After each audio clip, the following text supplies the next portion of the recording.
Percy Class Action Litigation Report. My name is Jim Kernan.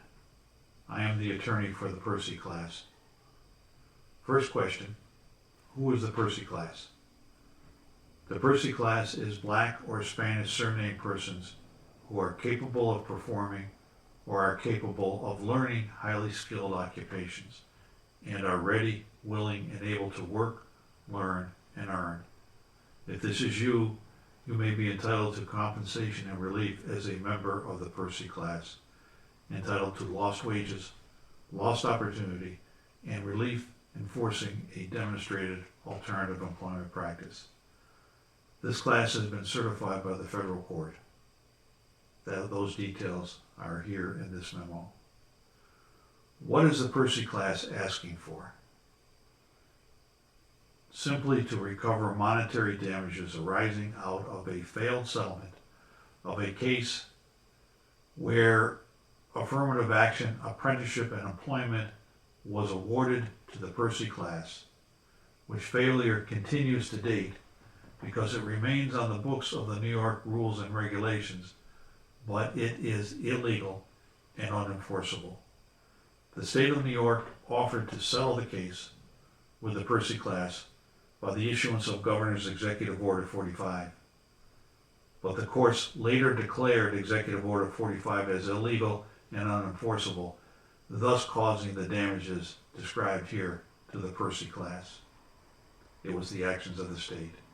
The Percy class demands compensation for damages to enforce past court decisions in favor of the Percy class, namely the decision of the U.S. District Court for the Southern District of New York in Percy v. Brennan, Case 73 CV 04279, reported at 384 Federal Supplement, page 800, rendered by Federal Court Judge Lasker on November 8, 1974, in favor of the Percy class, and the settlement and closing of Percy v. Brennan by Judge Edelstein's order of May 4, 1977. I'm referring here to that as the settlement.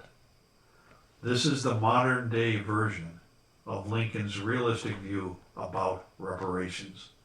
Lincoln saw equality as a right, an opportunity for a person to pursue his dreams and goals.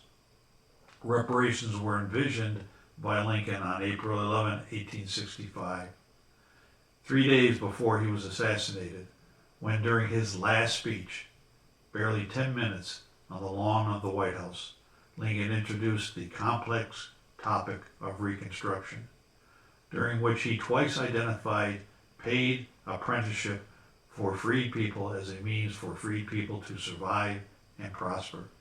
This was viewed at that time through the prism of the close of the U.S. Civil War. Unfortunately, in the audience, newspaper reporter Brooks wrote of the presence of an incensed John Wilkes Booth, a member of the audience that evening on April 11, 1865. Booth vowed, quote, "This is the last speech that he, Lincoln, will make." Booth, an acknowledged white supremacist, according to reporter Brooks, made good on this threat 3 days later. The assassination of Lincoln by Booth more than frustrated the proposed Reconstruction, because the vision that Lincoln spoke of has not been spoken of again since that date long ago. Instead, Lincoln's nightmare of a disaster and misery, the anarchy of Reconstruction, unfortunately came true, followed by Jim Crow laws of segregation and discrimination. Then in 1977, after the Civil Rights Act of 1964, and the 1977 landmark case of Percy v. Brennan, Mr. Percy won the right as the class representative of the Percy class of unskilled workers to be awarded paid on-the-job apprentice training so the class could benefit from good jobs while enjoying the pride and freedom and liberty to be able to compete for jobs and careers based on skills, not because of segregated criteria of skin color, ethnicity, which only perpetuates unequal treatment. I was retained by Albert Percy, who was the class representative appointed by the federal court. The Percy class seeks enforcement of the settlement in Percy versus Brennan. The burden is on the Percy class to persuade adoption of an alternative employment practice by demonstrating a less discriminatory employment practice that involves development of skills through paid on-the-job training.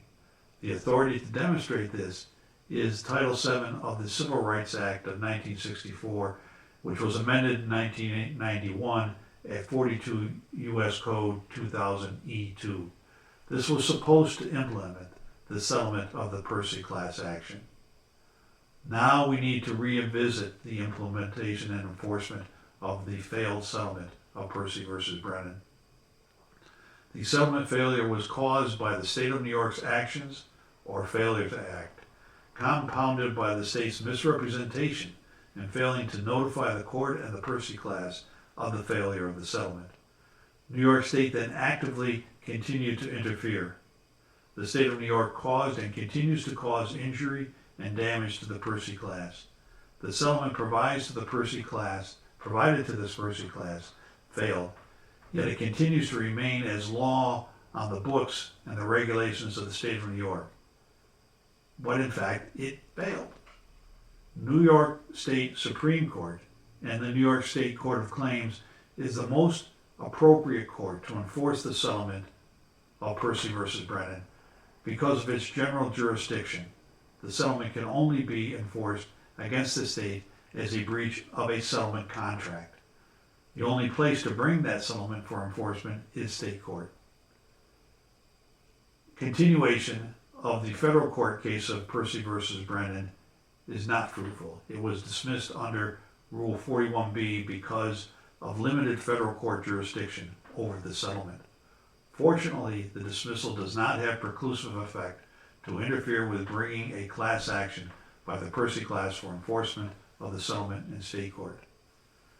The case file on Percy versus Brennan was thankfully archived in St. Louis, Missouri as a matter of potential national significance and was returned from St. Louis to the National Archives in New York upon the request of Mr. Percy. I will be providing you in future communications with a draft of a notice of intent to file a claim on behalf of the Percy class against the state of New York for recovery of lost wages and lost opportunity by the enforcement of a demonstrated alternative employment practice. In follow-up messages to you, I will describe the Percy program intended to create equality while providing a decent living wage. Now more than ever, the members of the Percy class need to be identified. Mr. Albert Percy retained me to enforce the settlement, and I am about that identification and finding the class. There must be an identifiable community of Black and Spanish-surnamed persons brave enough to opt into the Percy class. Otherwise, there isn't a purpose for this class action litigation to continue. I must identify who are members of the Percy class that are entitled to share in the recovery. That is the primary reason for this memo. Please respond to this by emailing me acknowledging receipt. By doing so, I will have your email to keep you abreast as a member of the Percy class entitled to share in the recovery. Please distribute this by social media, by Twitter, by Facebook, TikTok, email, even oral communications and old-fashioned mail, to anyone who would be Black and Spanish-surnamed persons who may be potential members of the Percy class. Yes, this is a very, very broad class, but it has the force of law, having been certified by the federal court so many years ago by Judge Lasker. Don't get me wrong, I don't have a problem continuing, yet there must be a community of support for the Percy class to make the journey worthwhile. I hope that the Percy class becomes organized as a social force to finally obtain relief from the state of New York by enforcement of the settlement in Percy versus Brennan. After 49 years, the Percy class continues to seek affirmative action to develop skills, courage, and confidence to compete not just for equality as a right and a theory, but equality as a fact and a result. As President Lyndon Johnson eloquently stated in his 1965 commencement speech at Howard University, when speaking about the adoption of the Civil Rights Act of 1964, President Johnson declared that equality has to be equality, actual equality, not equality in name, when he said, quote, "You do not take a man who for years has been hobbled by change, liberate him, bring him to the starting line of a race, saying you are free to compete with all the others, and still justly believe that you have been completely fair. Thus, it is not enough to open the gates of opportunity. All of our citizens must have the ability and the skills to walk through those gates. This is the next and most profound stage for the battle for civil rights. We seek not just freedom, but opportunity. Not just legal equality, but human ability. Not just equality as a right and a theory, but equality as a fact and as a result." If you're watching this by YouTube, please subscribe to be recognized as a member of the Percy class. We will then have your email to be able to keep you advised. You'll be entitled to share in recovery as this matter proceeds, as the class is finally defined. Please use the email address you would like to use to communicate, for us to communicate with you on the progress of the Percy Class Action by subscribing or responding to me as the attorney for the Percy class. My email address is jkernan@kernanllp.com. I have put that in the caption at the bottom of this and also in the email for your ability to be able to communicate with me. You can go to the www.percy.com website to contact us, where you can also like us on Facebook or follow us on Twitter.